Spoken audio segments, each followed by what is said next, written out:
ओकर बदन पर फिरावे लागल।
देखा जगताप, तू समझे का कोशिश करा कि महिला का मोर्चा है और महिला के ज्यादातर परेशानी उनकर बच्चन से जुड़ल है।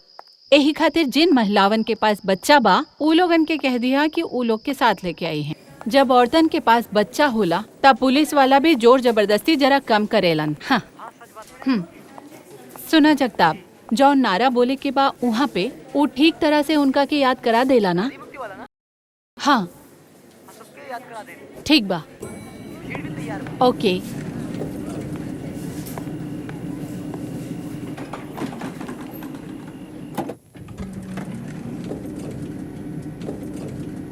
अच्छा, वो बैनर और नारा लिखी पट्टियाँ कबले तैयार हो जाई? मैडम 2 घंटा में सारा सामान ऑफिस में पहुंच जाई और हम तो एगो पुतला भी बनवा लेनी। अगर फूके का मौका मिल गई तो वो भी करा दे। अगले दिन टीवी अखबार खातिर अच्छा खबर बन जाई। हाँ, तोहार आइडिया बुरा ना बजकता। अच्छा, हमकी एक बात बतावा। बोली मैडम। शिवानी जोगलेकर से तोहार बात भइल के ना? का ऊ आवे के बारे में बात पक्का कैली कि ना? मैडम इस समय वो तो शहर से बाहर भी आ। हम लगातार उनकर फोन लगावा तानी, मगर अभी तक उनकरा से बात ना भइल। देखा जगताप, उनकरा के आवल बहुत जरूरी बा। उनकरा के वहाँ कोनो भी हालत में पहुँचे के चाहिए। संजना दीदी, शायद हम रउआ के आखिरी बार कॉल करत तानी।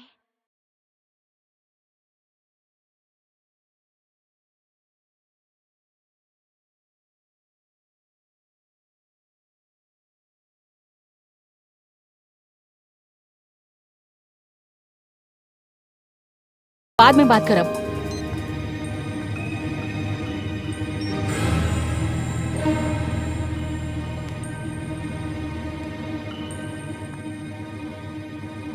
Lift, lift.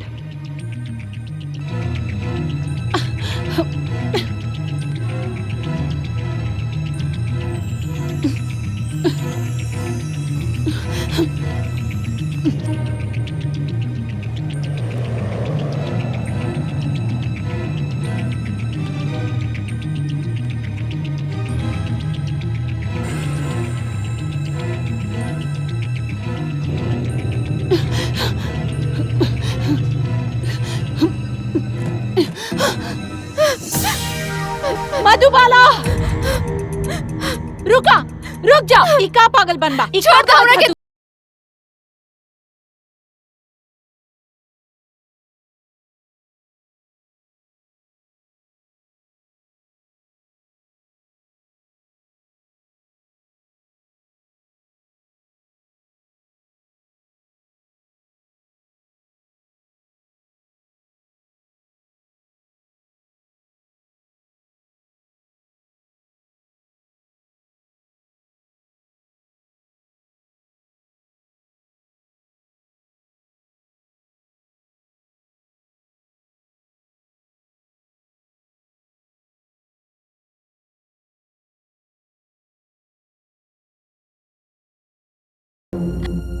हमार सारा सपना, उम्मीद, स्वाभिमान सब खत्म हो चुकल बा।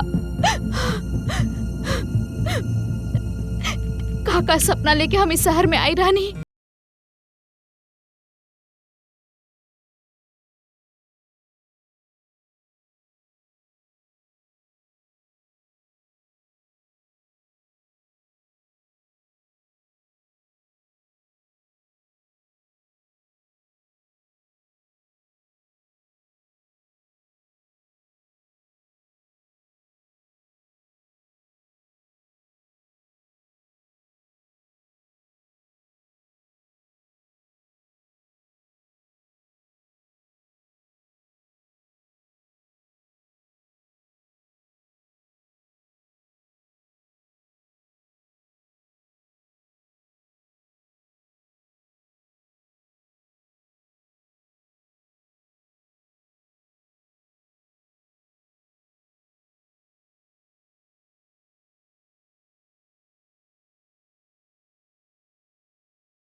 वेलकम मधु।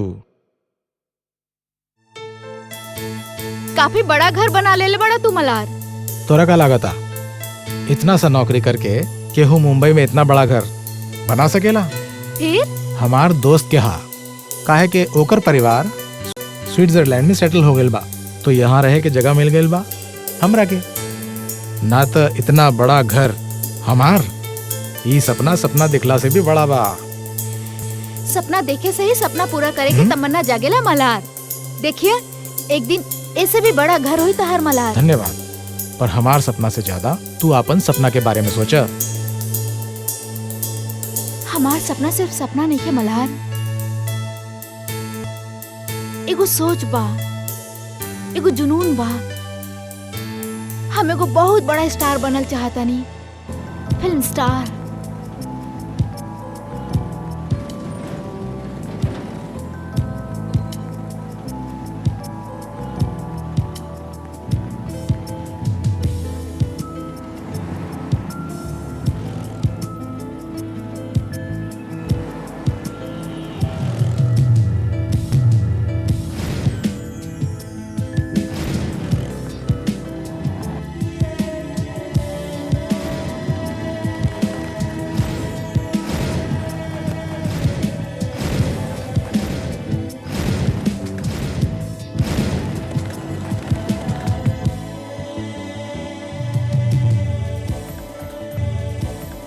का सपना लेके हम इस शहर में आई रहनी, हमार सारा सपना टूट गई। हमके कुछ समझ में नहीं आ रहा बा मल्हार, हम का करी का ना करी। हम हार गई नी। आखिर हमरा में कमी का बा मल्हार? हमरा जैसन लोग के इंडस्ट्री में काम काहे ना मिलेला? तू जाना तो तुहार प्रॉब्लम का बा मधु? तुहार ये एटीट्यूड। कबो शीशे में देख ले बाड़ू अपने आप के? तुहार ये कपड़ा, ये स्टाइल, एकरा से बढ़िया ग्लैमर तो सीरियल्स में होता आजकल। हम तोहर मतलब अच्छा तरह से समझे नहीं मल्हार, बाकी हमरा से ये सब ना होई। हमरा के सब अच्छा ना लगेला। देन इज बेटर तू कोनो दूसरा काम देख लो। पढ़ी लिखी बाड़ू, मुंबई में तोरा के कोनो ना कोनो काम मिली जाई। जिंदगी में फिल्म स्टार बनने के अलावा हम कोनो कुछ सोच भी ना सकेनी। इस चमका दुनिया के सबसे बड़ा सितारा बनल चाहता नहीं हम। तो जैसा हम कहता नहीं वैसे तू करत जा। फैंटास्टिक,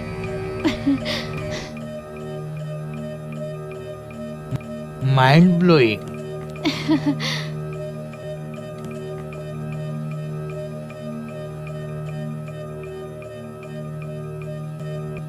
अच्छा बा, बहुत अच्छा बा।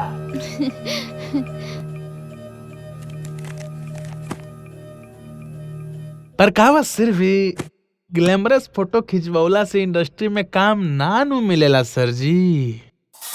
खास तौर पर लड़की जब नया होए, कहा माहौल बनावे के पड़ेला, भौकाली मारे के पड़ेला कि सामने वाला खुद ब खुद काम देवे खातिर बेकरार हो जाए, खड़ा हो जाए।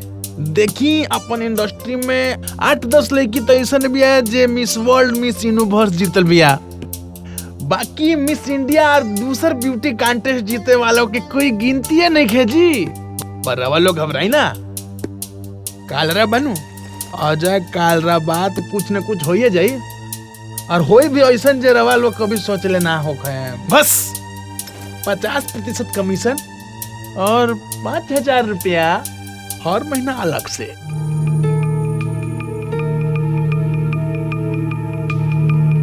तहनी लोग ना समझनी, देखो सिंपल, मैडम जी के काल रात काम दिलवाई, वो काम के मैडम जी के पैसा मिली, वो पैसा के 50% और 5,000 रुपया अलग से ये खातिर की देखो ओवरनाइट तक काम मिलेला ना, 1-2 महीना लगी, भागे के पड़ी, नेटवर्किंग करे के पड़ी, खर्चा होला ना है?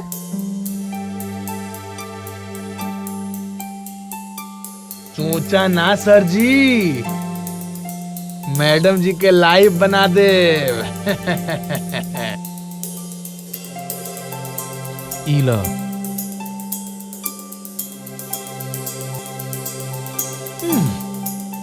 हाँ, कल ही हम ही फोटोग्राफ राज मल्होत्रा के देखाई।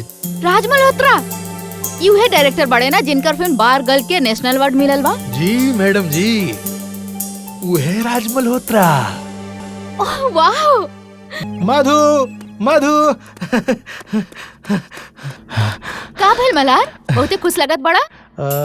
तू सोचा तोर कोनो भरोसा नहीं के, खुश होके तोरा पास से कोनो वजह हो सकेला। बतावा ना का बात बा? कल राज मल्होत्रा के हमारे क्लब में शूटिंग बा।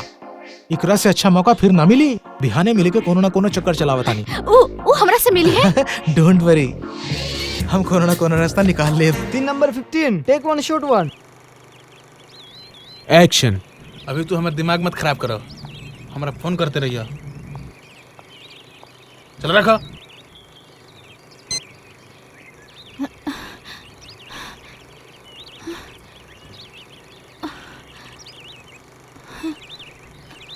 का भइल? तो इतना घबराइल काहे बड़ुस रे? वेटर हमके देख के मुस्कुरात रहल। हाँ तो पता ना कहीं हमरा के पहचान तो ना लेलस। तो एकरा में घबराए का बात बा? बात बा, तू तो जानत ही बाड़ा हम पहले का धंधा करत रहनी।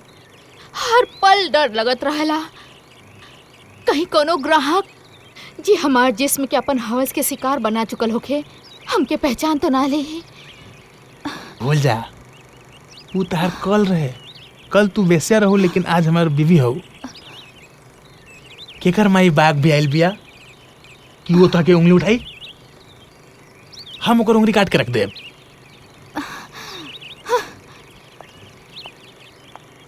उंगली काटब रहुआ, मगर केकर केकर उंगली काटब? हाँ, बचपन से लेके जवानी तक हर पल हवस के दरिंदन के दरिंदगी के शिकार होकत रहनी। दिन रात लोग ई जिस्म से खेलत रहलन। केकर केकर बिस्तर गरम कैनी हमके खुद नहीं के मालूम। फिर भी अगर उंगली काटे चाहत रहता तो जाके लेके आए वो आदमी के उंगली जे हमर सौतेला बाप रहल, जे एक बोतल शराब खातिर अपन दोस्त के बिस्तर पे हमके ढकेल देलस। जाके लेके आई वो आदमी के उंगली जे हमार बचपन के अपन हवस के शिकार बनवलस, हमार मासूमियत पर अपन वासना के कालिख पोतलस। लेके आई वो आदमी की उंगली जे हमार बचपन के ले आके बाजार में बैठैलस, जहाँ रोज 10 से 15 लोग अपन हवस की आग में हमार तन बदन के जला के राख कर देवेले। Got it! Lovely, amazing, babes. का बात बा? Lovely, lovely, lovely. You rocks, baby. Thanks. इन्हें आवा. Lovely. You rocks, baby. Thanks. इन्हें आवा. एक रिएक्शन अब थिएटर में देखिए. You're rocking यार. का बात बा? Lovely. Ganesh ji, amazing, amazing. Kumar साहब ओके बा ना? बहुत बढ़िया बस। Thank you. गणेश जी जो लास्ट वाली रिएक्शन थी राउर की, that was amazing. काम करी ना। काम तो बढ़िया रहल. हेलो तो हाँ तो या वो देखो लाइव रिएक्शन. मधु,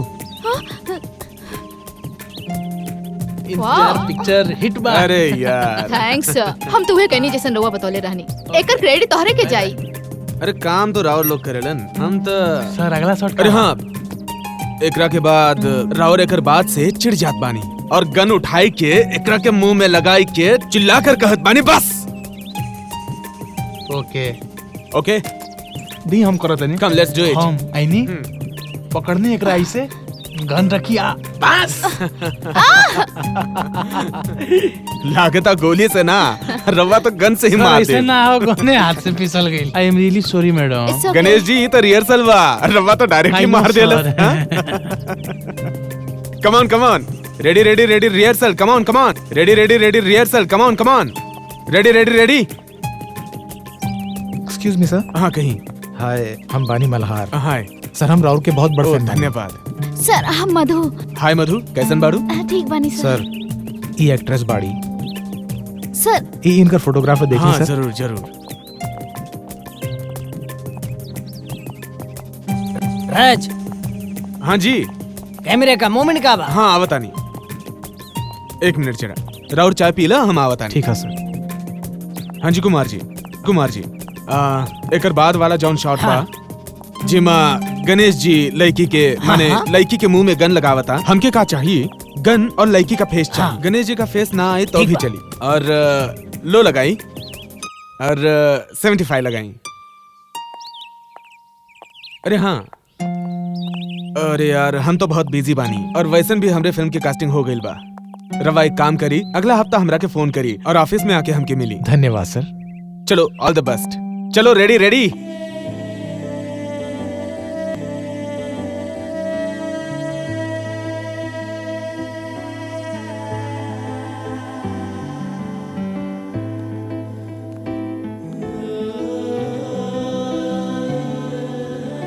आज तोरा के खुश देखकर बहुत अच्छा लगा था.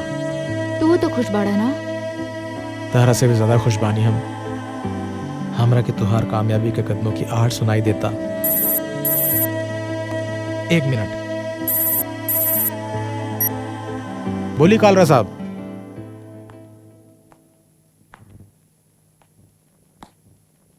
मिस्टर कालरा. हाँ जाई. चलो. अरे ले ली सर जी, ले ली, बड़ा नीमन लड़की बिया। हाँ, अरे कैसन बात करत नी सर जी। हाँ कालरा साहब, राजी से हमने की मीटिंग हो गई। हाँ, हम बाद में फोन करत नी। पता बा, हमरा सब पता बा। और उनका से मिले से पहले हमरा से पूछो जोग रहे ना, का माहौल बनले रहनी हम राज मल्होत्रा के सामने तोहार। पर डायरेक्ट मीटिंग कर कर तू सारा खेल बिगाड़ दिलू। बन गेलू ना वह 2 टका के स्ट्रगलर जे फोटो लेके ऑफिस ऑफिस घूमेला। लेकिन सर राज मल्होत्रा जी तो अगले हफ्ते अपन ऑफिस में बुलावले बाड़े। हाँ, वो अगला हफ्ता कभी ना आई। देख ला, कोशिश करके देख ला। वैसे हम आपके यहाँ ई खातिर बुलौले हैं कि घर मैडम जी के खुद ही फोटो लेके ऑफिस ऑफिस घूमे के बा, तो हमार का जरूरत बा। और अगर जरूरत बा तो ई रहल हमार और मैडम जी के एग्रीमेंट। काली खलबाई माँ, कुछ खास ना, बस यह कि अब ई उहे करियन जे हम कहब, ओकरे से मिलियन जेकरा से हम चाहब। अब भी सिर्फ हमारे इशारा पे चली हैं। लेकिन ई तो गुलामी हा। अरे गुलामी ना सर जी, ये तो स्टारडम पावे के तरीका हा। ठीक बा, हम आपके सोच के बताइब। सोच ला सर जी, सोच ला। बस अगर आप लोग एक बार एकरा पे साइन कर देता तो मैडम जी के लाइफ बना देती।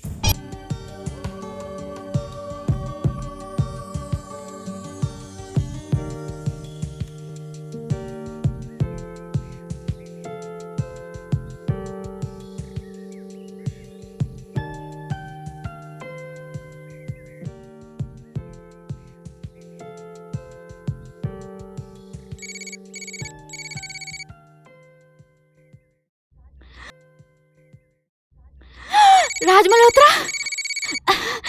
हेलो सर, हम मधु बोलत आनी। 15 दिन से आपके फोन ट्राई करत रहनी सर। हाँ, हम जानत हैं। का तो हमरा के आज मिल सकेलू? बिल्कुल सर, हम अभी आपके ऑफिस पहुंचत आनी। ना, तुम ऑफिस मत आई है। आज हम ऑफिस ना जाब। एक काम कर, एगो एड्रेस लिख ला। 1 सेकंड सर। जी सर, बोली। हाँ, 32 स्वप्नलोक, मड आइलैंड।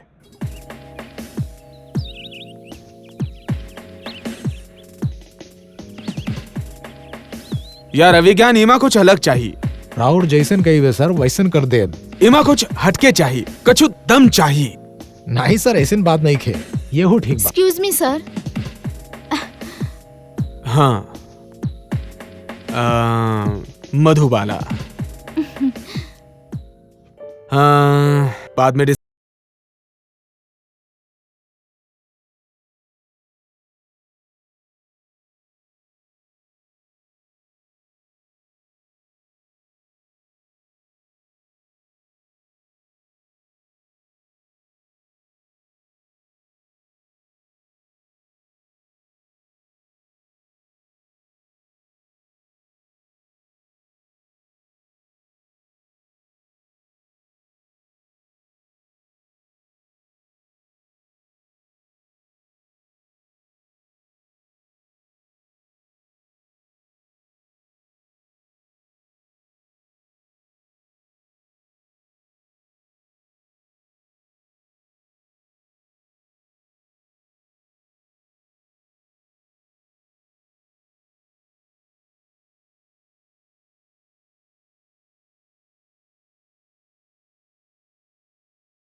मधु, माई के तबीयत अचानक खराब हो जाला की वजह से हमरा के पटना जाए के पड़ल। राज मल्होत्रा के साथे तोहार मीटिंग कैसन रहल? हमरा के उम्मीद ना पूरा भरोसा बा कि तू जल्दी ही राज मल्होत्रा के फिल्म में हीरोइन बन जाइबू। हम मलार के कैसे बताईती कि राज मल्होत्रा अपन फिल्म में काम देवे के का शर्त रखले रहल।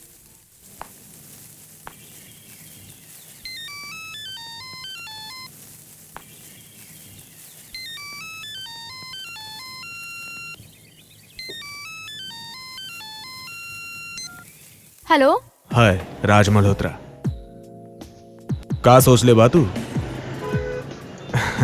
वैसन त कोनो लड़की के फॉलो करे के हमार आदत नहीं खे, पर तू कुछ खास हो। न जाने इंडस्ट्री में कितनी लड़कियां बानी जो हमरे पीछे पड़ल रहल बिया, पर ये कमबख्त दिल न जाने तोहरा पे कैसे ना आ गई। मधु, तू कुछ बहुत खास बाड़ू। मिस्टर राज, मन्नी के आप बहुत बड़ा डायरेक्टर बानी, इंडस्ट्री में राउर बहुत नाम बा। एकर मतलब ई ना कि रउआ दूसर के इज्जत ना समझी। हमरा के लेकर रउआ गलत फहमी में बानी। हम उस तरह के लड़की नहीं थी जो करियर खातिर कुछ भी कर सके। हम सोचले रहनी रउआ हमारा एक्टिंग देख के हमरा के काम देहब, लेकिन हमरा के बहुत दुख भइल मिस्टर राज। रउआ जैसन लोग ही कास्टिंग के नाम पे लड़कियन के शारीरिक शोषण करके इंडस्ट्री के बदनाम कइले बा। बहुत खूब, आई लाइक योर एटीट्यूड मधु। हम सिर्फ तोहरे अंदर की आग देखे के चाहत रहनी, वो हम देख लेनी तो पास हो गई लू। का मतलब समझी है बाद में। तू अपन एड्रेस दे दे, हम खुद आके तोहरा के समझावता नहीं। इतना का सोचे ताड़ू? किस्मत खुद चल के तोहरे लगे आ रहल बिया। तू पता बताव। वो तो ठीक बा, पर एगो किरदार है हमार नई फिल्म में, और हमके लागल तोहरा में वो बात है कि तू वो किरदार कर सकेलू, और हम चाहता ना कि तू वो किरदार करा। हमनी के पता बताव। 21 शिशोर वर्सोवा।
टूटल नजर आवता।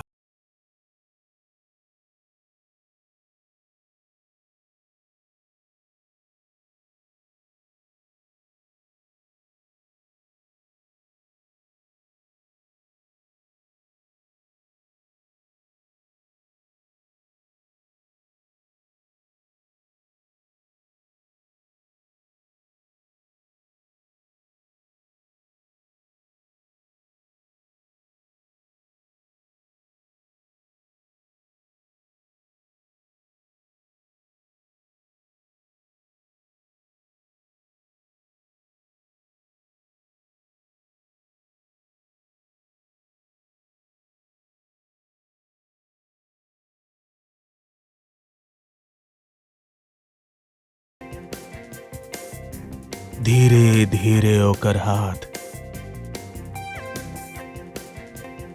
ओकर बदन पर फिरावे लागल।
मैडम,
हम जानता नहीं तो हमरा से नाराज बाड़ू। हम हरकत ही ऐसन कहनी है।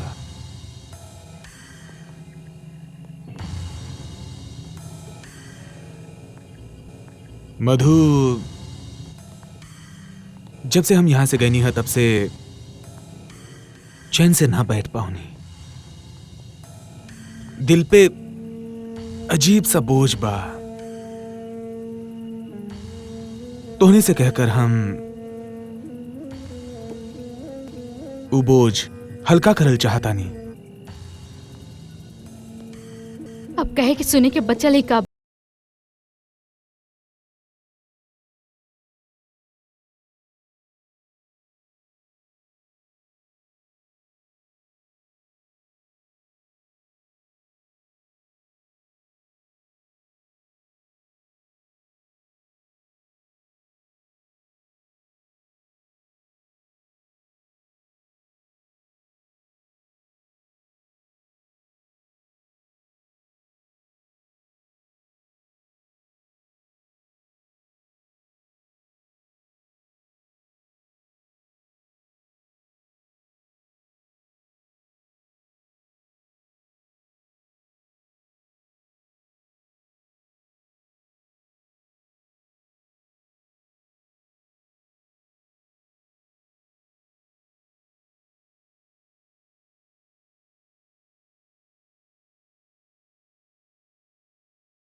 राज, हम रेडी बानी। चलो ready ready.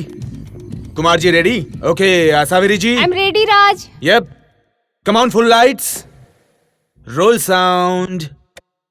Indian motion picture, Kashmakash, मुहूर्त शॉट, गुड लक। एक्शन। सब कहता रे कि हीरोइन बने खातिर कास्टिंग काउच से गुजरे के पड़ेला। स्टारडम के रास्ता प्रोड्यूसर डायरेक्टर के बेडरूम से होके गुजरेला। हाँ, पर हम वो लड़की हई जौन अपन जिस्म के बेच के नाही बल्कि अपने टैलेंट के बदौलत स्टारडम के हासिल करे के चाहतानी। और हम ही साबित कर देब कि स्टारडम के रास्ता सिर्फ और सिर्फ टैलेंट के बदौलत ही तय कइल जा सकेला। Got it! Excellent! Excellent! Good one! Great performance! Thank you, thank you, thank you, thank you so much.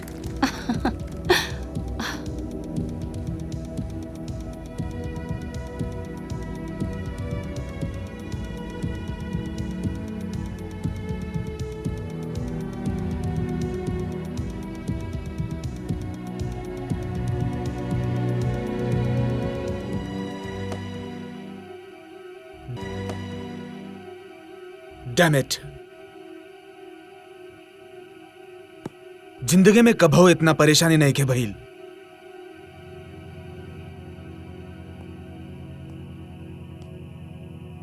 हम प्रोड्यूसर से तोहरे बारे में बात भी कैले रहनी, लेकिन वो हीरोइन के डैड ने कहीं से 1 करोड़ रुपए का लालच उसे दे दिया और सब कुछ एकदम से बिगड़ गईली।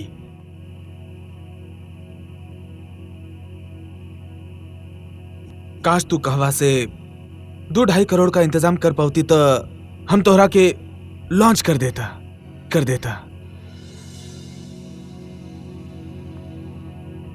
देखा राज, हम पैसा से ना अपन टैलेंट के दम पे कामयाबी हासिल कर चाहता नहीं। और वैसे भी तो हर आखिरी फिल्म तो बा ना। लेकिन हम तोहरा से वादा कैले रहनी। जब हमके कोनो प्रॉब्लम नहीं खे तो तू इतना टेंशन काहे ले रहल बड़ा। हम जानत नहीं तू हमरा खातिर पूरा कोशिश करत तारा। हमरा खातिर इतना ही काफी बा। ई फिल्म में ना सही, अगला फिल्म में ऐसन हालात में भी तो ऐसन सोच सकेलू। तू बहुत अलग बाड़ू।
ए तरह कुछ महीना और बीत गई। राज के एक और फिल्म फ्लोर पे आ गई। ई फिल्म में भी हमरा के ना लिहल गई। हमरा के कुछ समझ में ना आवत रहल। ई बीच मल्हार भी वापस आ गई रहे। मधु, मधु, ई देखा अखबार में का छपल बा। काले राज मल्होत्रा के नई फिल्म के मुहूर्त भइल बा। ऊ कौनो नई लड़के के हीरोइन लेहले बा। तो ओकरा के टच में ता बाड़ू। वो तो तहरा के भी वादा कहले रहल। देखा मधु, ई लाइन में जब तक काम ना मिले लगातार कोशिश करे के चाहे। तू करत बाड़ू नु। मल्हार हमर गुजरल हालात से अनजान रहल।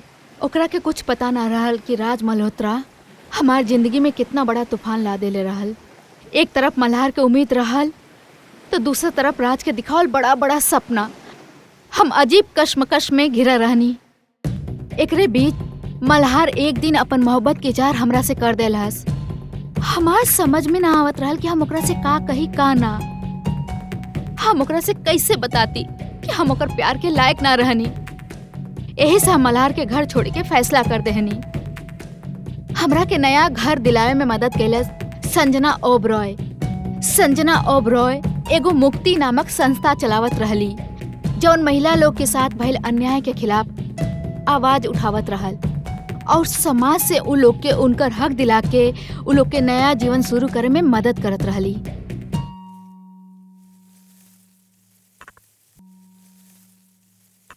अब तक तू खुश बाड़ू ना मधु?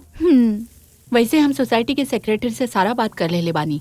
फिर भी अगर तोहरा के कोनो परेशानी होके तो कोनो भी वक्त हमके फोन कर सकेलू। Okay okay. गुड टी। थैंक्स।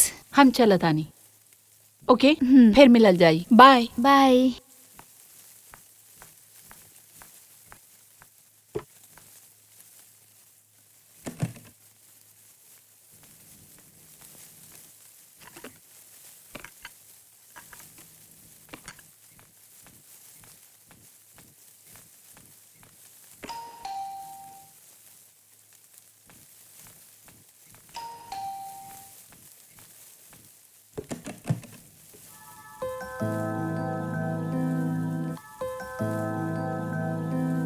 अंदर तो आवा।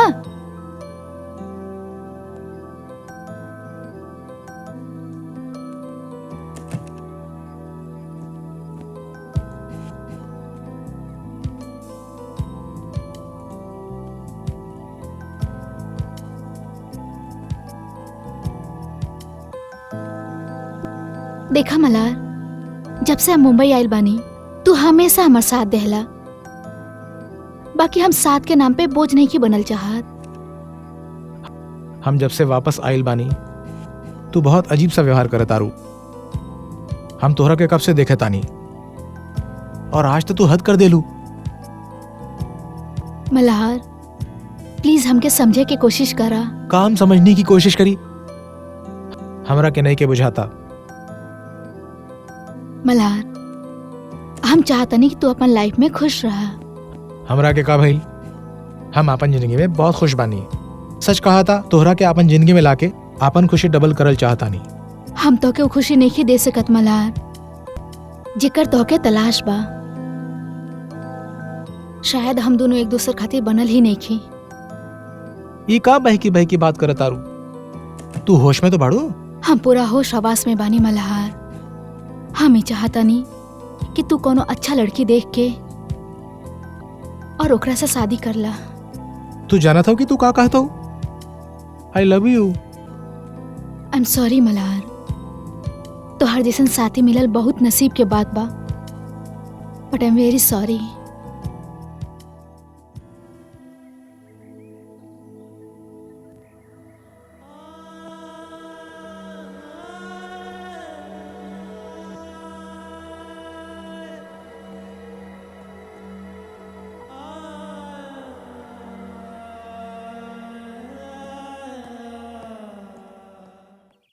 आवा आवा, कल के उभरत अदाकारा और सितारा मिस मधुबाला वर्मा।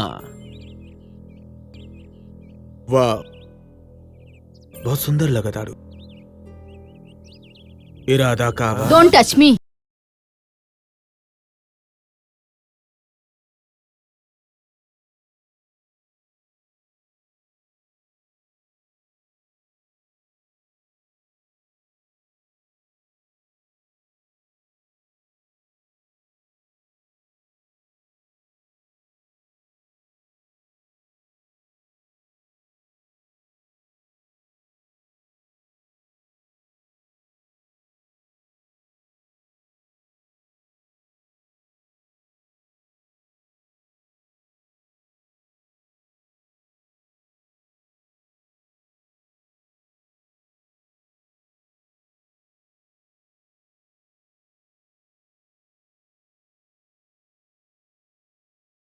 प्यार करल लगनी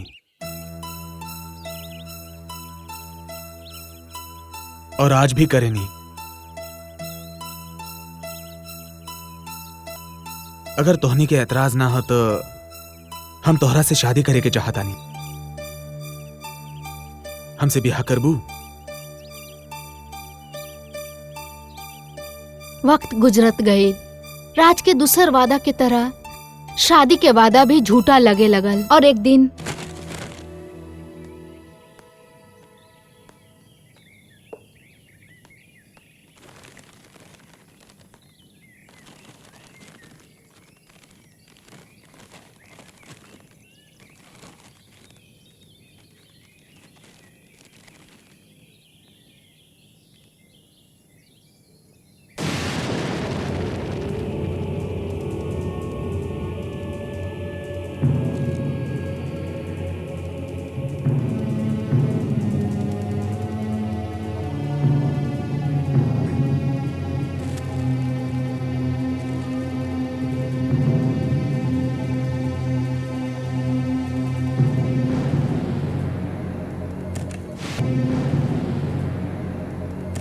अरे हमरे जान, कोनो प्रॉब्लम नहीं खे।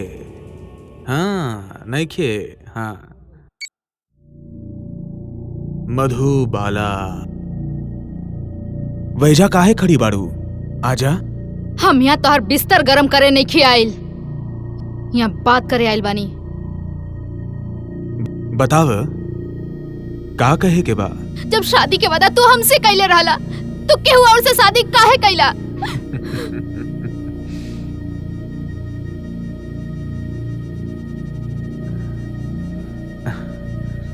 तोहरे अंदर बचा ही काबा जौन हम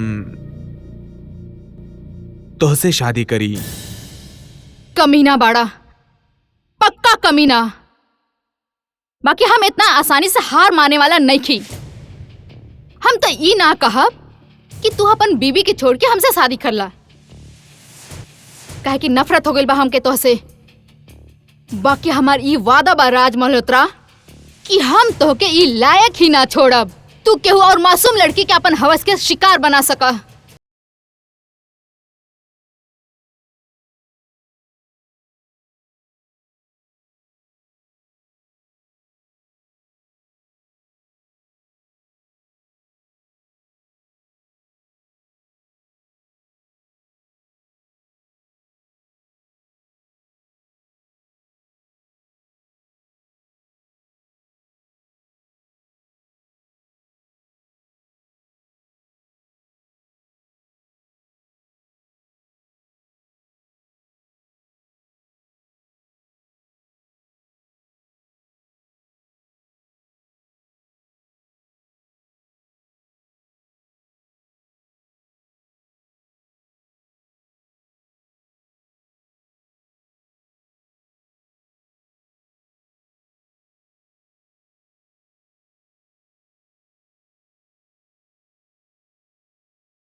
और एकर के धमकी मत समझिए,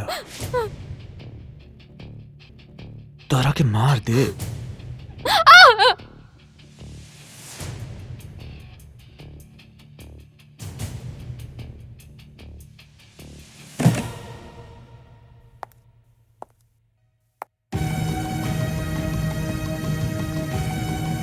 राज मल्होत्रा के ही रूप देख के हम डर गए नहीं।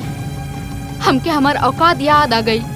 आखिर हम रहने का एगो स्ट्रगलर और वो एगो मशहूर निर्देशक, बड़ बड़ लोगन के साथ दोस्ती रहा होकर कुछ ना बिगड़ पौती हम होकर इज्जत गवा चुकल रहनी।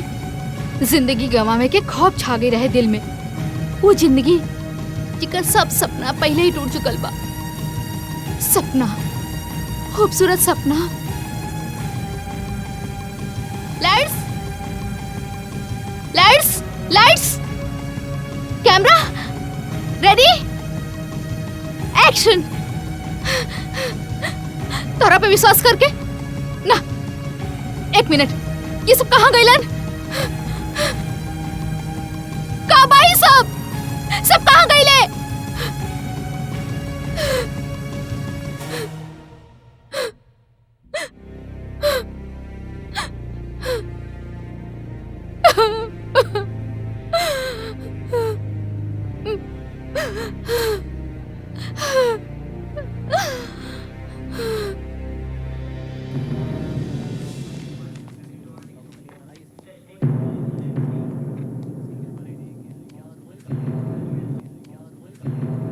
दो साल में 21 बार बलात्कार भइल हमार।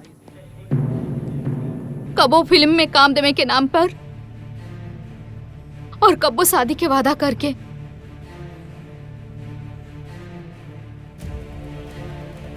समझ गई नहीं। लेकिन मैडम ई जौन कुछ कहत बाड़ी, ई खातिर कोनो सबूत, कोनो गवाह? हमार मतलब राज मल्होत्रा के खिलाफ कवनो पक्का सबूत नहीं है। पक्का सबूत? पक्का सबूत से आपके का मतलब बा? ई जो लड़की कहतिया, ये आपके खातिर काफी नहीं खे? मैडम, राज मल्होत्रा कोनो मामूली आदमी नहीं खे। ओके ऐसे क्यों अरेस्ट ना कर सकेला? राज मल्होत्रा अगर बड़ा आदमी बा तो का ओके बलात्कार करे के लाइसेंस मिल गए बा? संजना जी, कोनो प्रूफ तो हवे के चाहिए।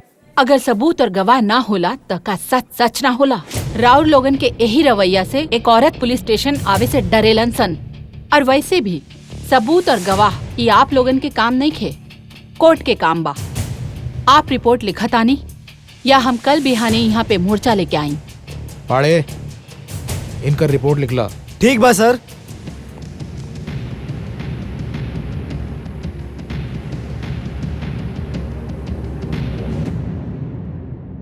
राज साहब, अगर हमार कार्यक्रम के खातिर रहुआ थोड़ा सा वक्त निकाली तो हमार संस्था राउर बहुत बहुत आभारी देखिए रही। मैम, ऐसा सामाजिक काम के खातिर हमार फिल्म इंडस्ट्री ने बहुत काम किए बा।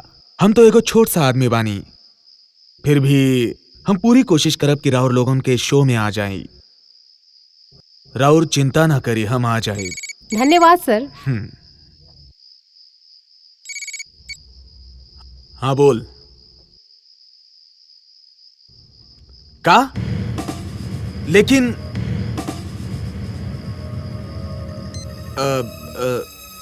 माफ करी, हम राउर शो में आ जाए। हम चले। धन्यवाद सर।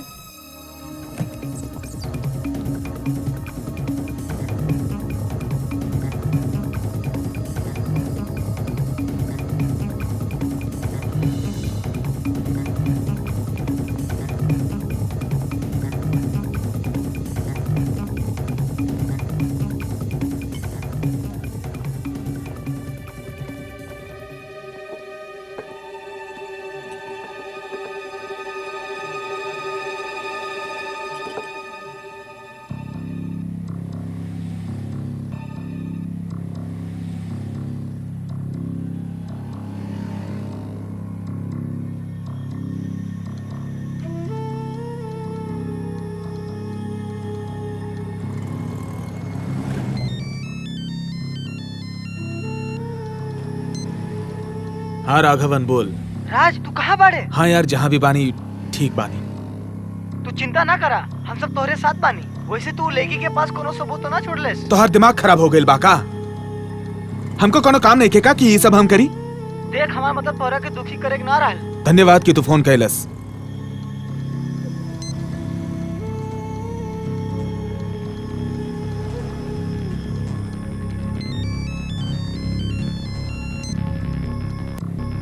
हाँ चड्ढा यार, बोलो यार।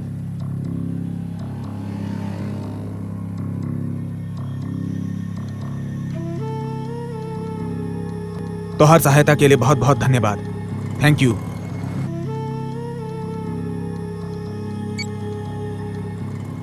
आज रात मुंबई के वर्सोवा पुलिस स्टेशन में फिल्म निर्देशक राज मल्होत्रा के खिलाफ बलात्कार के मामले की शिकायत दर्ज कराई गई है। फिल्म निर्देशक राज मल्होत्रा को वर्सोवा पुलिस ढूंढ रही है, मगर अब तक उनसे पुलिस की कोई बातचीत नहीं हो पाई है। आइए इस संबंध में अधिक। हम तो कभी सपना में भी ना सोचले रही कि ये दिन देखे के पड़ी। पता नहीं किस्मत में का लिखल बा। रउआ ऐसन काहे सोचता तानी पापा? कुछू ना होई, हम जाना तानी राज निर्दोष हा। रउआ देखिया, भगवान करे हमरे राज के कुछ ना होवे। भगवान के घर में देर बा, अंधेर ना। कब कब जिंदगी में इंसान के उ दुख के भी सामना करे के पड़ेला जेकर जिम्मेदार उ ना होला। वो सब तो ठीक बा, लेकिन सवाल अगर सिर्फ रुपया और पैसा के नुकसान के होई त हमरा कोई चिंता ना रही। ये सवाल हमारे परिवार के इज्जत के बा। हमरा समझ में नहीं आवत कि सब करके वो लड़की का साबित करे चाहती है, का हासिल करे के चाहती है। पापा, ये फिल्म इंडस्ट्री बाही ऐसी जगह, यहाँ कौन कब का करी कोनो भरोसा ना रहेला। बेटा राज से बात भई कहाँ बाऊ? वो अपन दोस्त चड्डा के साथे पूना गईल बाड़न। ओइजा से वकील के साथे बिहानी आई हन और कोर्ट में खुद के पेश करी है।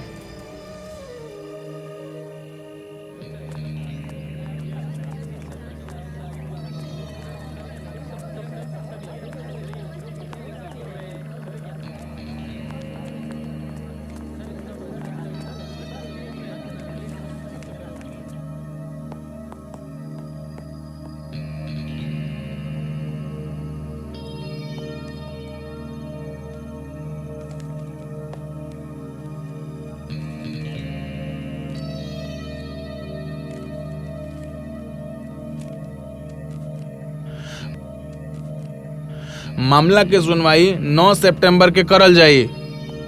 तब तक एंटीसिपेटरी बेल ग्रांट करल जाता, लेकिन आरोपी के हर दिन पुलिस स्टेशन में इन्वेस्टिगेशन ऑफिसर के रिपोर्ट करे के पड़ी। Oblige your honour.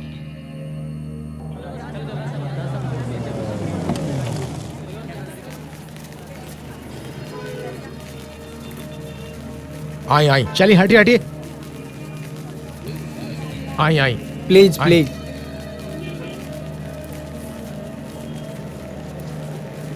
बैठा।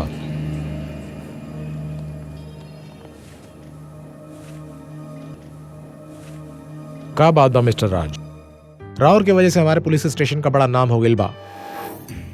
मिस्टर राज मल्होत्रा, मिस मधुबाला अपन रिपोर्ट में लिखौले बाड़ी कि पिछला 2 साल से फिल्म में काम देवे के बहाने राउर उनकरे साथ 21 बार बलात्कार कइले बा। ये इल्जाम पूरी तरह से झूठ।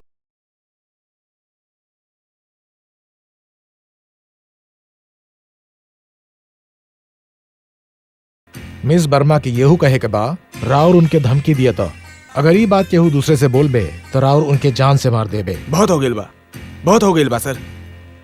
सर हम राउर को कह देनी कि हम ऐसा कोनो लड़की के नहीं खे जाना, तो ओकर के साथ बलात्कार या ओकर के जान से मार देवे धमकी के सवाल ही पैदा नहीं खे होत। सर हमनी के कोनो फंसाने की कोशिश कर रहा था, जबकि हम पूरी तरह से बेकसूर बानी। केहू अंदर ना जाई, सब अहिजा खड़ा रहा। केहू ना आगे जाई, केहू ना आगे जाई।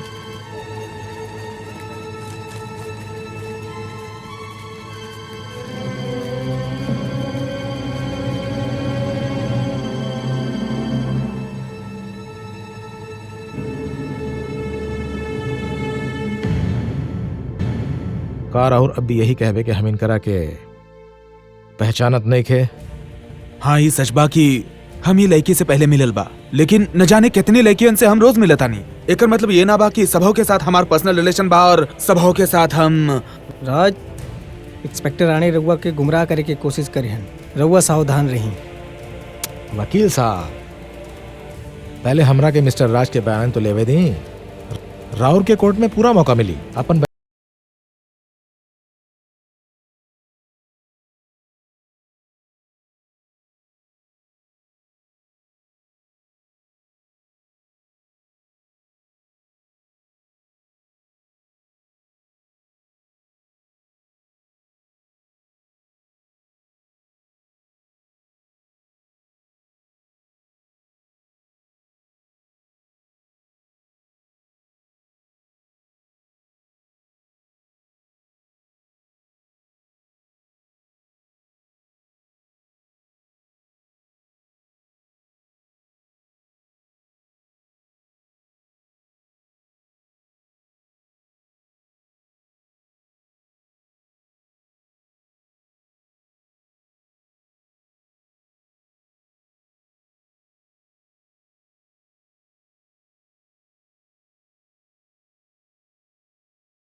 राज साहब, हमारे को और मीटिंग बा प्रोड्यूसर के साथ, अगर आप कहे तो। ठीक है, आप जारी रखिए। थैंक यू वेरी मच। अब बैठा। वैसन भी टैलेंटेड लोगन के खातिर फिल्म इंडस्ट्री में बहुत काम बा। रवा एक काम करी, ये आखिर वाला डायलॉग रवा याद कर ली।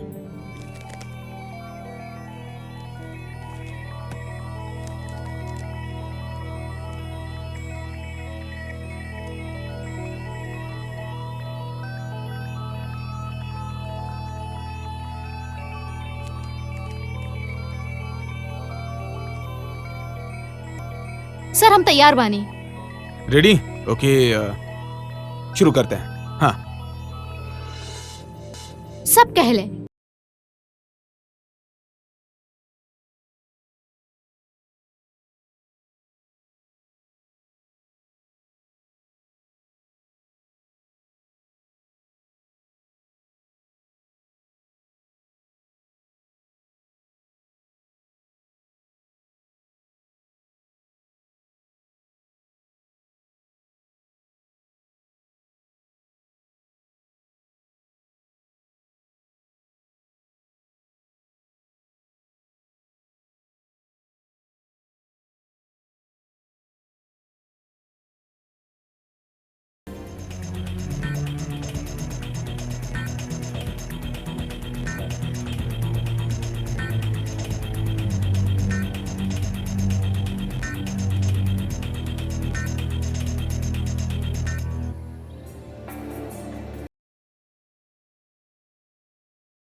I am sorry.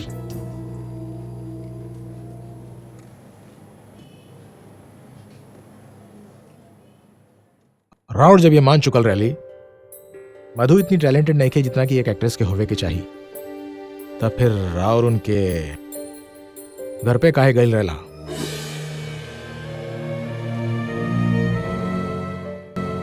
कुछ दिन बाद अचानक एक दिन इनके फोन आ गई। इनकी आवाज सुन के हमके लागल कि काफी परेशान बा और काफी सारा शराब पियल रहली। झूठ बोला ताई, फोन हम ना ही कैले रहले, बहाना बना के घर के एड्रेस लेलस, घर तक आइल और बलात्कार करके चल गई। You bitch! अपन जबान पे काबू रखा मिस्टर राज, औरत के ऊपर पिक्चर बनावे ले और औरत की इज्जत करे नहीं खे जाना तारा। शायद आप ही भूल रहल बानी कि आपके बगल में बैठल आपके पत्नी ई भी एगो औरत बा। संजना जी, हम इनकर बयान ले चुकल बानी, अब हमके इनकर बयान लेवे दी, फिर तहकीकात हुई, फिर कोर्ट फैसला करे कि का सच बा और का झूठ। इनके प्लीज कहीं कि हमके बीच में परेशान ना करें।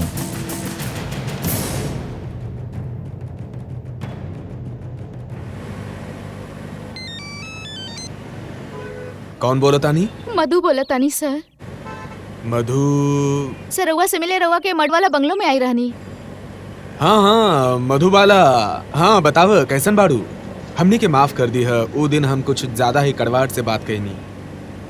बताव का चला था? बहुते उम्मीद लेके शहर में आई रहनी, हमार केहू नहीं के सर। कुछ साल पहले एगो दंगा में माई बाप के मौत हो चुकल बा और हम अपन सब कुछ बेच के इस शहर में आई रहनी।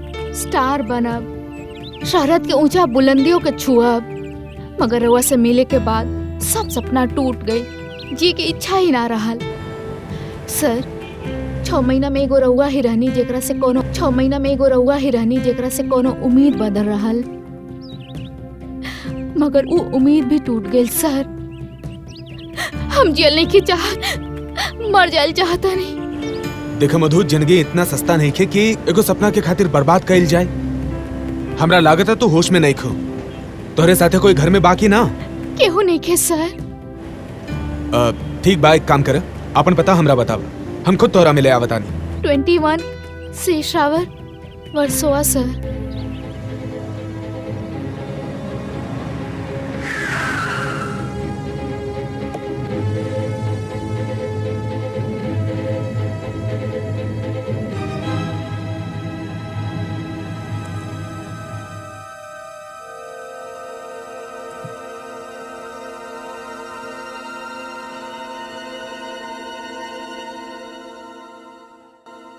हाय,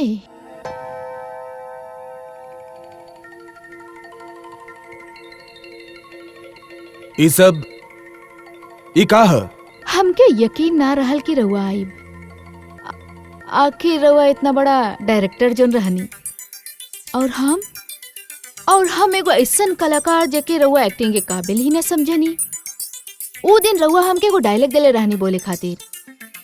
का डायलॉग रहे वो? स्टार ड्रम के रास्ता, हाँ स्टार ड्रम के रास्ता प्रोड्यूसर डायरेक्टर के बेडरूम से होके गुजरेला। वाह, खूब।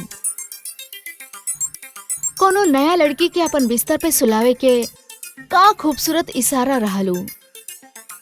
हम ही और वो इशारा समझ ना पैनी, और शायद रवा के हमरा अंदर कोनो कला भी नजर ना आयल।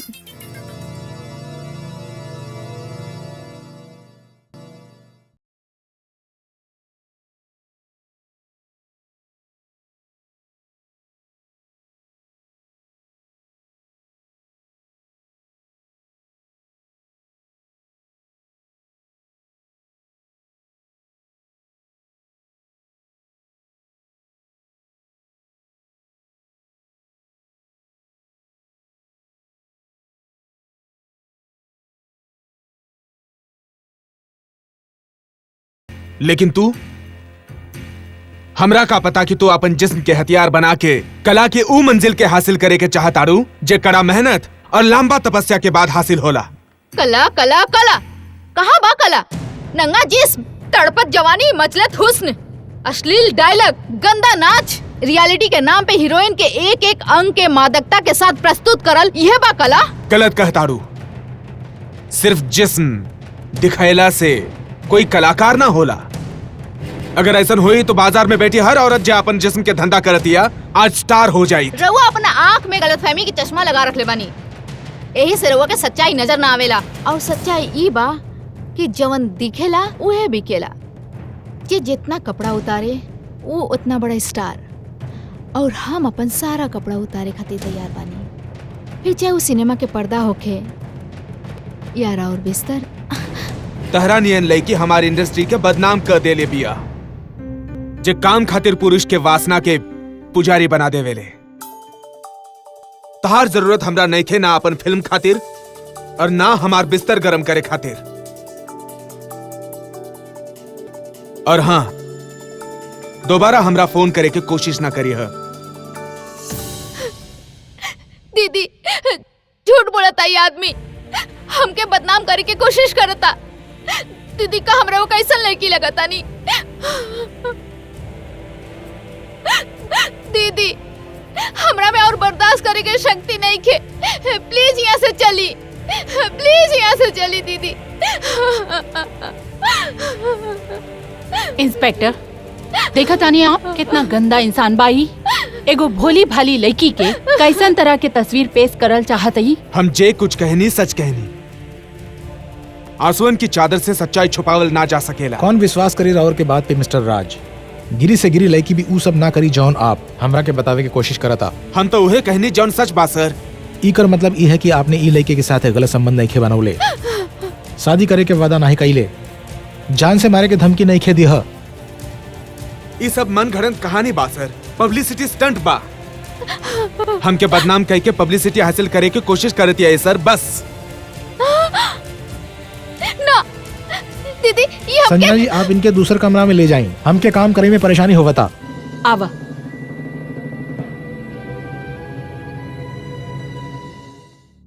तो आपके हिसाब से ये सब प्रचार करे के तरीका बा?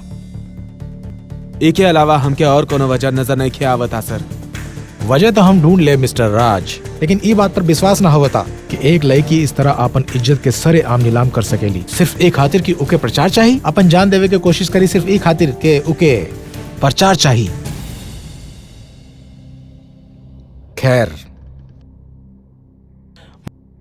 मतलब ऊ दिन के बाद आप मधुबाला से कबहू न मिले?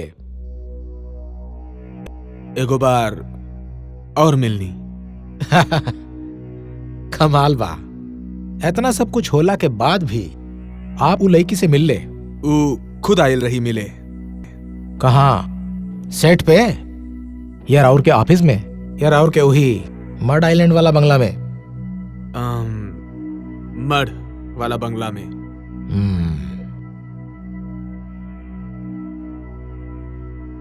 ऊ दिन बंगला में बैठ के हम स्क्रिप्ट के फाइनल ड्राफ्ट पढ़त रहनी।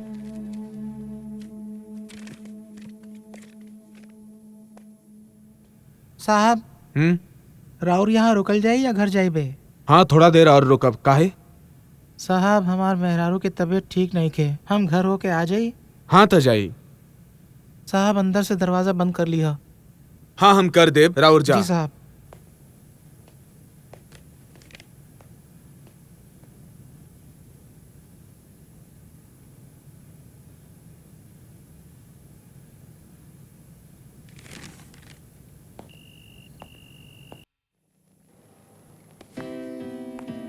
मानसी,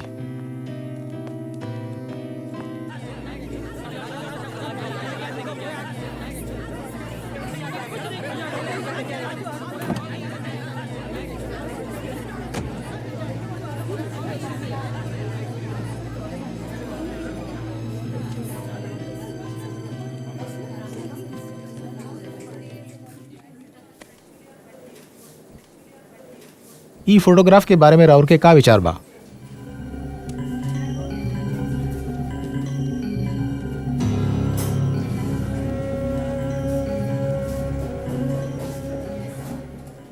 मधु और न जाने कितना सारा एक्टर हमरा से रोज मिले आवत आ रे। वहाँ मीडिया मौजूद होला, और अगर उस समय कोनो कोई हमरे संगे फोटो खिंचावे चाहता तो तका राउर मिले वाले हर आर्टिस्ट के साथ फोटो खिंचावे ले? ये हम कब कहनी, लेकिन अगर कोनो रिक्वेस्ट करेला तो हम ना कहनी।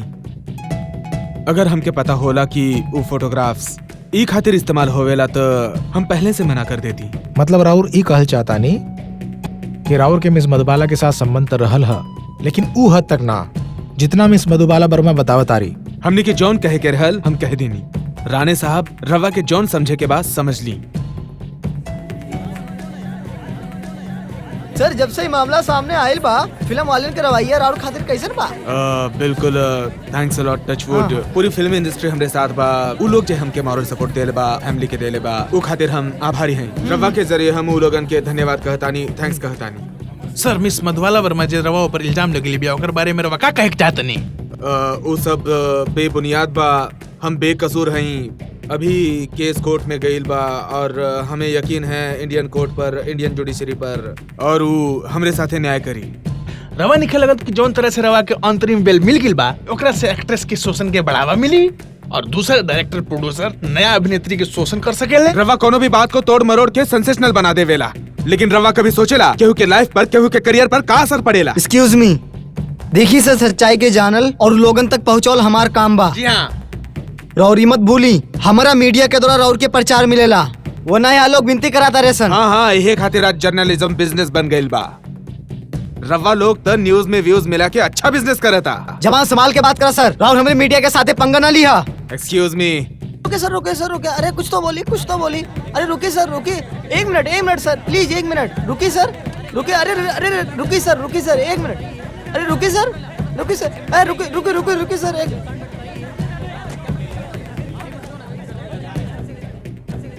कहाँ रह गिल भाई सब? हाथ ना वक्त हो गिल अभी तक नहीं ले। हमारे दिल तो बहुत घबराता।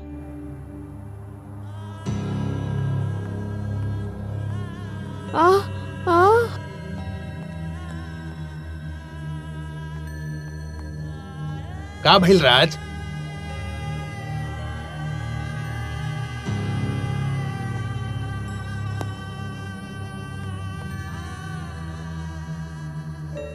जॉन कुछ कहे के बाद साफ साफ कहा। तनी हम भी तो सुनी तोहरे मन में काबा। हमरा रोआ से ई उम्मीद ना रहे। रोआ हमार दिल ही ना तोड़नी, हमार विश्वास और हमरा भरोसा के खून कैले बड़ा। मानसी समझे के कोशिश कर।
इस शहर में तो जीना मुश्किल हो गिल बा।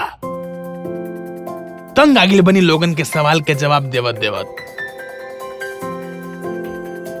कभी हमदर्दी के बहाना या ताना मार के केहू ने केहू ऐसे कह देवेला कि नजर मिलावल मुश्किल होला।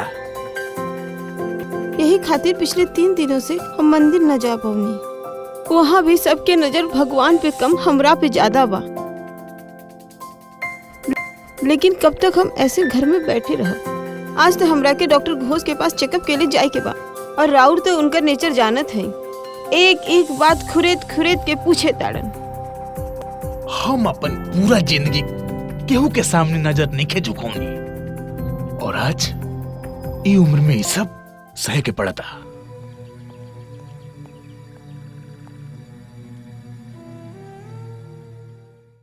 का भइल? तू तो हमरा के इस शहर में रह लायक न छोड़लस। जहाँ जाई वहाँ लोगन के ताने। हम तो घर में कैद हो गनी।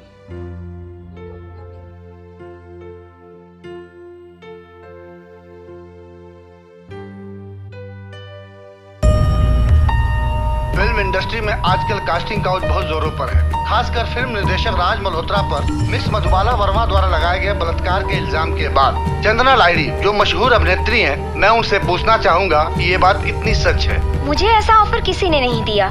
मेरा ख्याल है कि ये सब वही सब मिलकर ड्रामा कर रहे हैं। और जहाँ तक राज मल्होत्रा जी का, ये तो हद हो गई।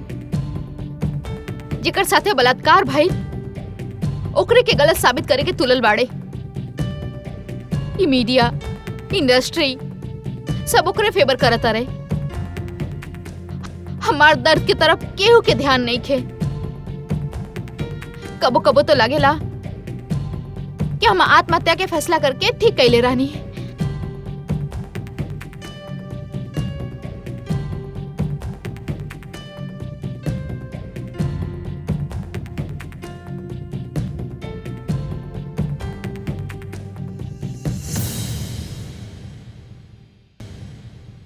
मधु के जिंदगी बर्बाद करके का मिलल तोरा के?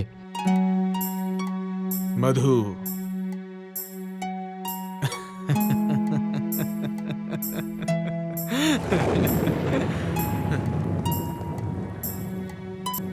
सब कहता हम रेपिस्ट हैं। हम उ लड़की के बलात्कार कैले बानी। केहू ये काहे ना सोचता कि हमार डिग्निटी के रोज बलात्कार होवता। हमार नाम के, हमारी इज्जत के, हमार उम्मीद के सर्वा सोसाइटी में सर उठा के जी भी ना सकेला हम।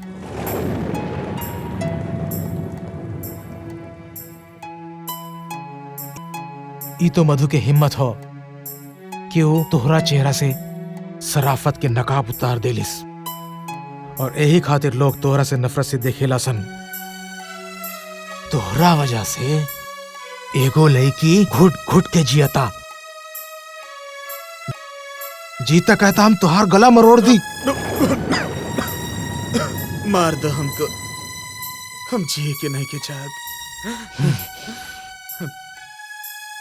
तोहरा का लागता यार हम उ लड़की के रेप कैले है? अगर रेप करे के होता तो ओके हम अपन फिल्म में ले लेती और जिंदगी भर दिन रात ओकर शरीर के शोषण करतीन। ओकर ही शिकायत बाना कि हम ओकर रेप कैनी और काम ना देनी।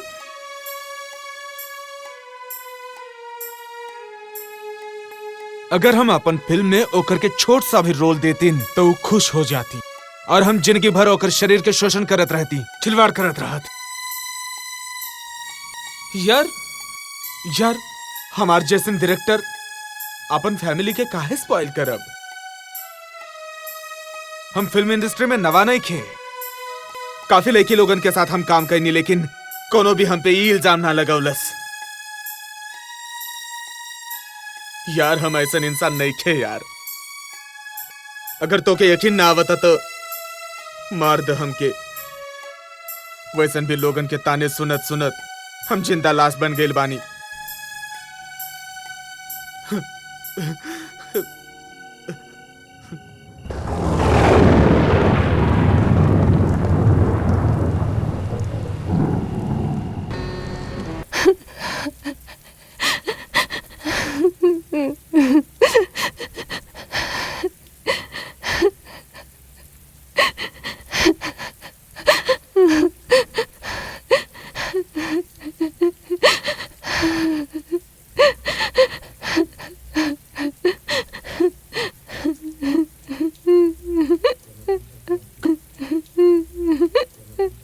का हम पूछ सकेला किस गुनाह के सजा हमके मिलता? सजा सजा तो हमके मिलता। एक लड़की के रेप करके पूछता रहा कि हमार गुनाह का बा। हम कितनी बार बोल चुकल बानी कि हम कौनों के रेप नहीं के कैली। झूठ बोलता रहा। रउआ उ लड़की से मिले, ओकर अपन जाल में फंसौले और ओकर रेप कैला, और अब बोलता नहीं कि कुछ ना कहनी। रउआ बलात्कारी है राज। हम कौनों के रेप नहीं के कैनी। रउआ सिर्फ और सिर्फ एगो रेपिस्ट है। तू समझने की कोशिश काहे नहीं के करत?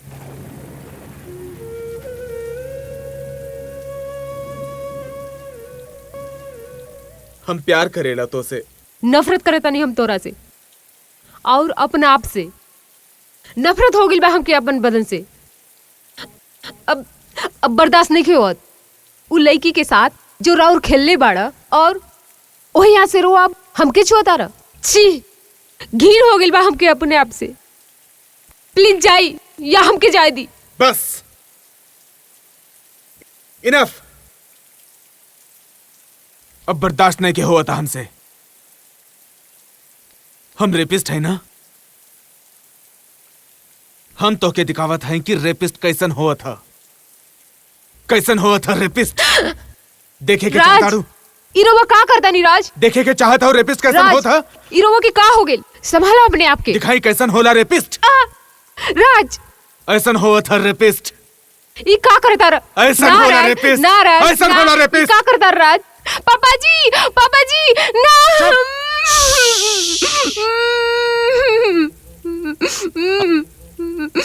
ऐसन होला रेपिस्ट। ऐसन होला रेपिस्ट। ऐसन होला रेपिस्ट। ऐसन होला रेपिस्ट। ऐसन होला रेपिस्ट। ऐसन होला रेपिस्ट। ऐसन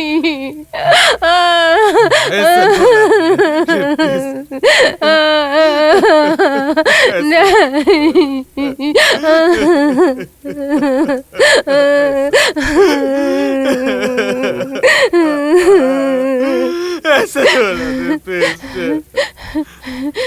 हम कुछ नहीं कहनी। हम कुछ नहीं कहनी। कुछ नहीं कहनी। हम कुछ नहीं कहनी। हमने कुछ नहीं।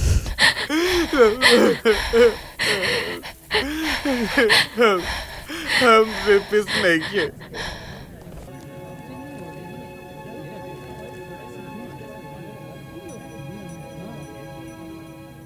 विपक्षी पार्टी के केस सुनने के बाद ई अदालत कल तक खातिर मुलतवित करल जाता।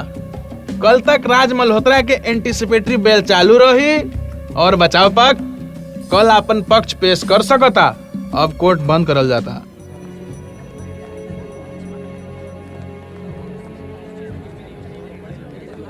राज जी, राउर के लागत है कि राउर के बेल हो जाई।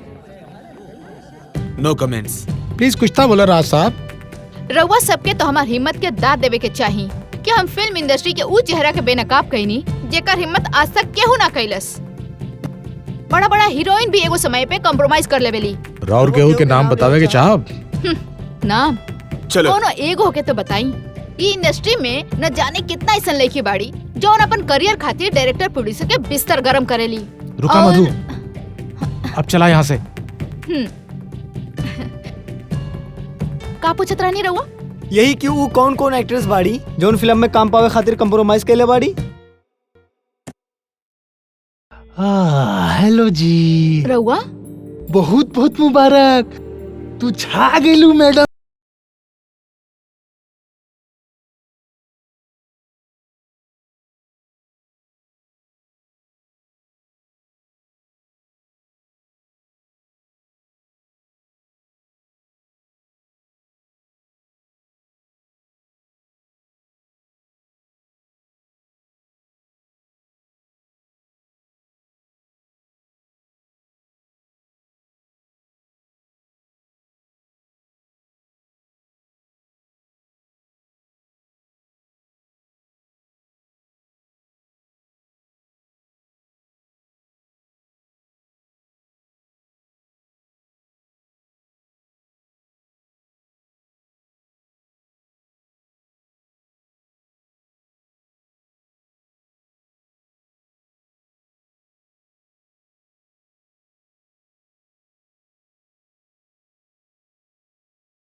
इला बेटा,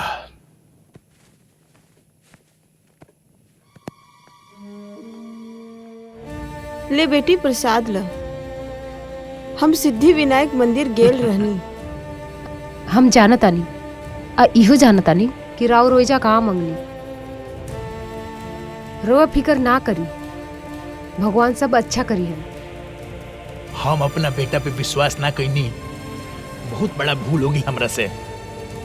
लेकिन अब हमरा हालात के सामना हिम्मत से करे के पड़ी। बेटा राज कहाँ बा? ऊ वकील साहब के साथ गेले बाड़न। हम तो सिर्फ इतना जानत है कि भगवान के घर देर है अंधेर नहीं। पिछला 10 दिन से राज सब कुछ अकेले झेल ले बा। पापा जी, आज हम बहुत खुश बनी। इतना दिन से हमनी के परिवार में जो बिखराव आयल रहे वो खत्म हो गई।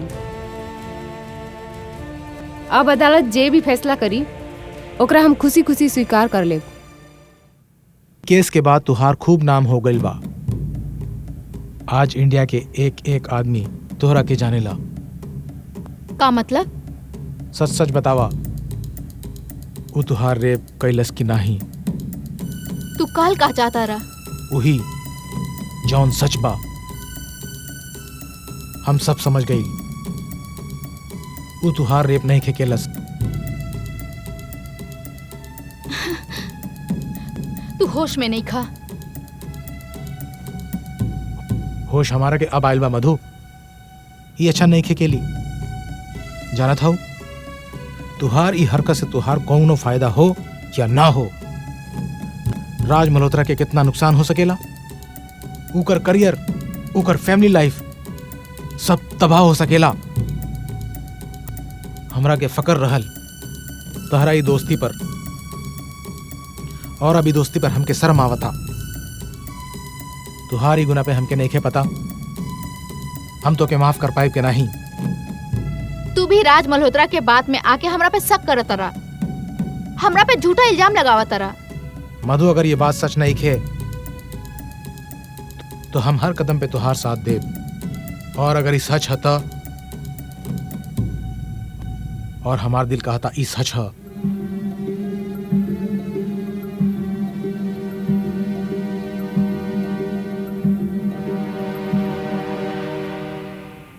मिस्टर राज, रहुआ हार मत मानिए, हम मानिए सब कुछ। राज साहब एक मिनट देखिए प्लीज। देखिए, हमें कुछ सवाल पूछने की इजाजत दी। बाद में बात कर पाएंगे। देखिए, मीडिया ही आपके मीडिया के सवाल के जवाब देवे चाहिए प्लीज। हमके हमार पति पे पूरा भरोसा बा, यह खातिर हम साथ देता नहीं। लेकिन तू एक औरत होके अपना इज्जत, अपना आबरू के ई तरह के हथियार बना के ई गंदा खेल खेले तारू। कबू बैठ के सोचिया ई सब करके तोरा के कहाँ हासिल हुई? ये सच्चा बा और के झूठा बस कुछ ही घंटा के बाद पा। जब पुलिस तोहर पति के लेके जेल गई है तब तो के पता चल जाए कि तोहर विश्वास कितना झूठा बा। अगर हमार विश्वास सच्चा बा, हमार पति की बेल जरूर मिली।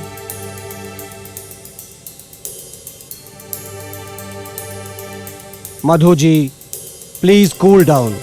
वैसन भी मीडिया राउर के पीछे पड़ल बा। हियर ऑनर, सरकारी वकील जौन इल्जाम हमरा क्लाइंट मिस्टर राज मल्होत्रा पे लगौले बाड़न वो सरासर झूठ बा, बेबुनियाद और एक सोचल समझल साजिश के तहत लगावल गईल बा। सरकारी वकील जौन कहानी कोर्ट में सुनौले बाड़न ओकर हकीकत से कोनो वास्ता नहीं खे। बात कुछ और बा जौन अदालत के सामने अभी तक रखले नहीं खे गई। Here honour, miss Madhubala Verma heroine बने खातिर सुनहरा सपना लेके मुंबई आते गई नी, लेकिन यहाँ जब उनकर सामना हकीकत से भइल उनकर होश उड़ गई। रोज रोज प्रोड्यूसर डायरेक्टर के ऑफिस के चक्कर लगा लगा के वो हार गई नी। तब उनकर दिमाग में एक साजिश जन्म लेलस और मिस्टर राज मल्होत्रा के आत्महत्या के बात कह के अपने घर आवे के मजबूर कैली। और जब मिस्टर मल्होत्रा उनकर घर पहुंचलन तब मिस मधु अपना तय सीधा प्लान के मुताबिक पहले तो मिस्टर राज मल्होत्रा पर तयापन रूप और जोबन के रंगीन जाल फेंके की कोशिश कैलिन। और जब उनके कामयाबी ना मिलल तब वो मिस्टर मल्होत्रा पर बलात्कार और जान से मार देवे के धमकी देवे के ये इल्जाम लगा देली। I object me Lord. ई सरासर झूठ बा। मिस मधुबाला वर्मा राज मल्होत्रा पे झूठा इल्जाम काहे लगाई हैं और आखिर फायदा का होई ओके? योर ऑनर, हमार फासिल दोस्त के कहब बा कि मिस मधु के मिस्टर राज मल्होत्रा पे इल्जाम लगा के का फायदा। हम अदालत के ई बतावे के चाहब कि ये फायदा ही ये फसाद की जड़ बा। मिस मधु अच्छी तरह जाने ली कि नेशनल अवार्ड विनर एक नामचीन डायरेक्टर के साथ जब उनकर नाम उछली तो उनकरा के मीडिया के पूरा सपोर्ट मिली और जोन मिलल भी। और जाहिर बा जौन लड़की गुमनामी के अंधेरे में भटक रहल बाड़ी अचानक रातों रात हाईलाइट हो गई नी। योर ऑनर, आज पूरा देश मिस मधु के बाय नेम बाय फेस अच्छी तरह से पहचाने ला। मिलॉर्ड, भरल अदालत में यहाँ एगो लड़की के मासूमियत और ओकर डिग्निटी के चोट पहुँचावे के कोशिश कल जाता। बेहतर हुई डिफेंस अपन बात Thank you, के Your Honor. डिग्निटी से पेश करे। योर ऑनर, ये केस के सिर्फ एक लड़की के डिग्निटी के साथ जोड़ के दिखावे की कोशिश कल जा रहा बा, जबकि ये मामला एक इज्जतदार और नामचीन शख्स के जिंदगी और करियर से भी जुड़ल बा। मिस्टर राज मल्होत्रा जौन अपना छोट करियर में कई बड़ उपलब्धि हासिल कैले बड़। वो ई देश के बड़ से बड़ अभिनेत्री के साथ काम कैले बड़, लेकिन केहू के भी उनकरा से कोनो शिकायत ना भइल। सरकारी वकील के कहब बा कि मिस्टर राज मल्होत्रा मिस मधु के घर गईलन। तो अदालत के हम ई बतावे के चाहब your honour, miss Madhu mister Raj के खुद अपना घर के पता देले रहली। मिस मधु के कहब बा कि वही दिन मिस्टर राज उनकरा ही घर पे उनका रेप कैले रहलन। तो मिस मधु ई बात के खबर पुलिस के तुरंत काहे न देनी। इतना ही नहीं योर ऑनर, मिस मधु के इहो कहना बा कि मिस्टर राज मल्होत्रा उनकरा साथ 21 बार बलात्कार कैले बा। का ऐसा हो सकेला? यस मिलॉर्ड, इस सब फिल्मों में काम देवे बाद में शादी और जान से मार देवे के धमकी के नाम पर कईल गईल बा। ऐसा कुछ भइले नहीं खे, लेकिन फिर भी एकरा के थोड़ी देर खातिर सच मान लियल जाए। तो हम ही जाने के चाहब मिस मधु ऐसा आदमी के साथ शादी करे के कैसे तैयार हो गई नहीं जो उनकर शोषण करत रहा, उनकी धमकी देत रहा। इसलिए ये बात साफ बा कि मिस्टर राज मल्होत्रा मिस मधु के साथ कोनो शारीरिक संबंध ना कैले बाड़न, बल्कि मिस मधु ही ऐसे हालात पैदा कैनी और सबूत जुटौनी और अपना फायदा खातिर हमार क्लाइंट मिस्टर राज मल्होत्रा पे झूठा इल्जाम लगा देली।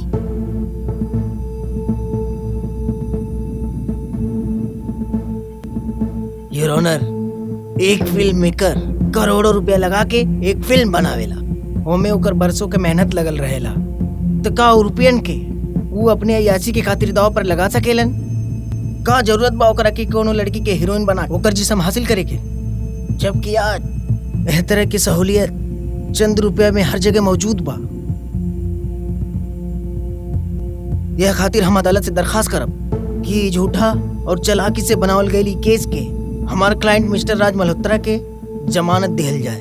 यह हमार गुजारिश बा।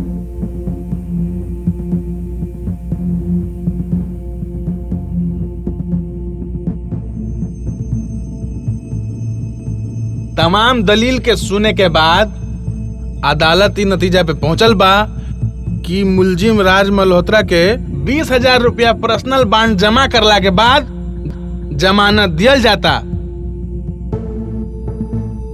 लेकिन मिस्टर राज मल्होत्रा अदालत के परमिशन के बिना इस शहर के बाहर ना जा सकेले।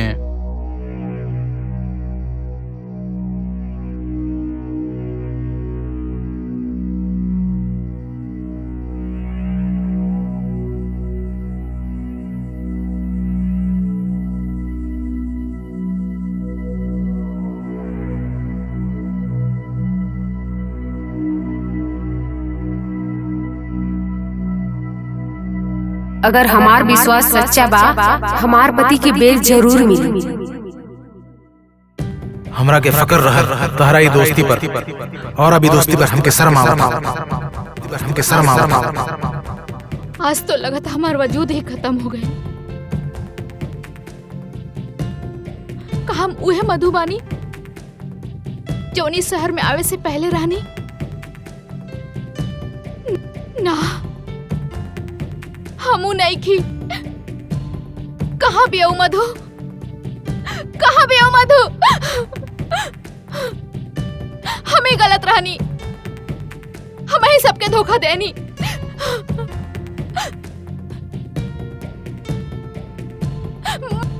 मल्हार, संजना, प्रेस, पुलिस केहू भी तो नहीं खे बाचल। यहाँ तक कि खुद के भी धोखा देते आयल बानी। बाकी काहे खातिर? सिर्फ यही खातिर कि हम स्टार बनल चाहत रहनी, फिल्म स्टार बनल चाहत रहनी। बाकी हम करती भी तो का करती, सब कुछ करके थक चुकल रहनी, हार चुकल रहनी। हम कुछ समझ में ना आवत रह कि हम का करी का ना करी। और ये फ्रस्ट्रेशन में हम पहुंच गए कालरा के पास। हमरा और सब शर्त माने खातिर तैयार बानी। हम खाली स्टार बनल चाहतनी, बहुत बड़ा स्टार। काहे ना, काहे ना, ये एग्रीमेंट साइन करी, सिंपल।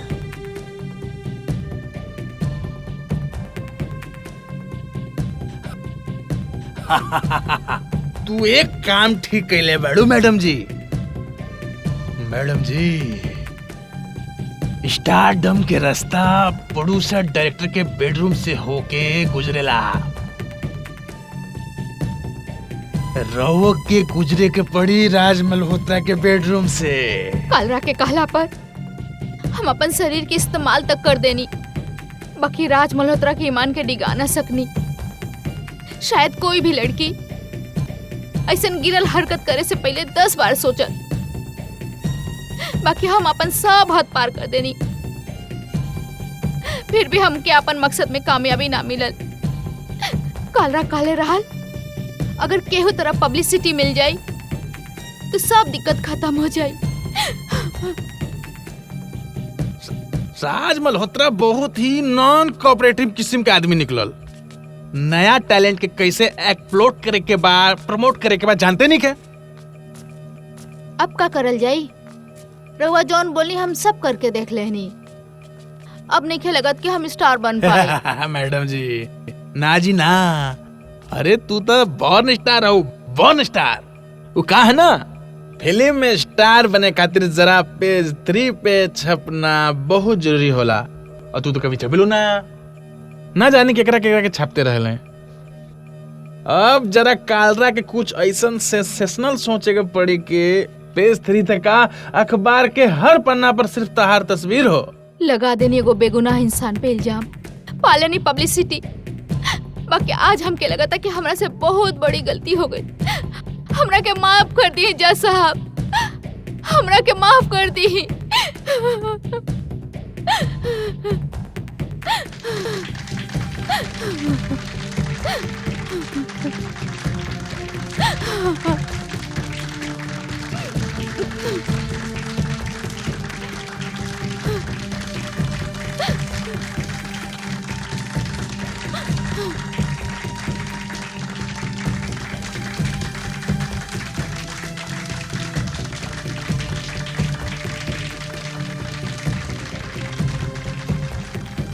ई मुकदमा अपना आप में एक मिसाल बन चुकल बा। काहे कि मुकदमा दायर करे वाली केस वापस लेके अपन गलती स्वीकार कर ले बिया। हो सकेला ई केस सालों तक चलित और तब तक समाज राज मल्होत्रा के दोषी समझित। काहे कि जमानत मिले से कोई बेगुनाह साबित ना हो सकेला, बल्कि समाज होके तब तक गुनहगार मानेला जब तक अदालत ओकरा फैसला ना सुना दी। गलती हर इंसान से होला, मिस मधुबाला वर्मा से भी होखल, लेकिन अपन गलती के स्वीकार करे के हौसला बहुत कम आदमी के होला। और ये अपना गलती के स्वीकार ई तरह से कैले बिया, एक खातिर अदालत इनकरा दाद देतिया। लेकिन अदालत इमोशन पे ना चलेला।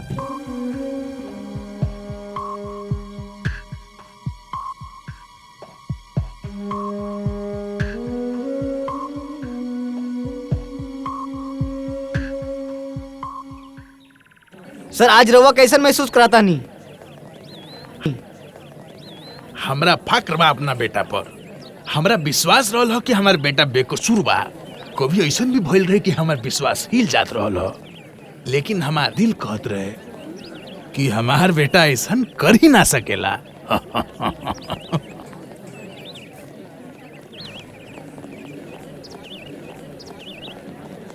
हम राउर के साथ बहुत बड़ी जास्ती कैली, माफ करिए। ना ना ऑफिसर, ये तो राउर की ड्यूटी बा। Thanks a lot. Thanks.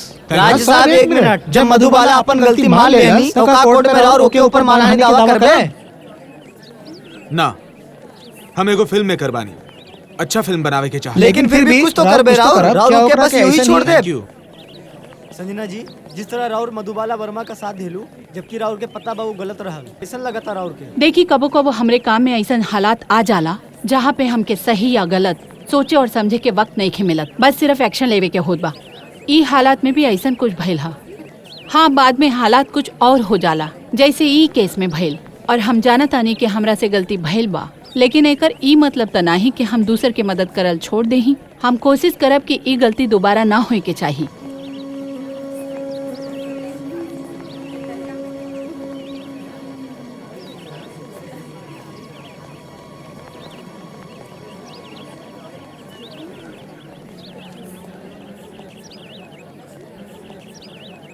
Madam जी बहुत बहुत मुबारक बा। देखी हम जे कहले रही करके दिखा देनी। 3 प्रोड्यूसर के साइनिंग लेके आवत नहीं और कल 2 के साथ और मीटिंग फिक्स बा। अब तारा कोई ना रोक सकेला, अब तारा स्टार बने से कोई ना रोक सकेला मैडम जी। चल जो यहाँ से। एक मिनट, दोबारा हमरे फिल्म इंडस्ट्री के बदनाम करे की कोशिश ना करी है। जे हुकुम सर जी।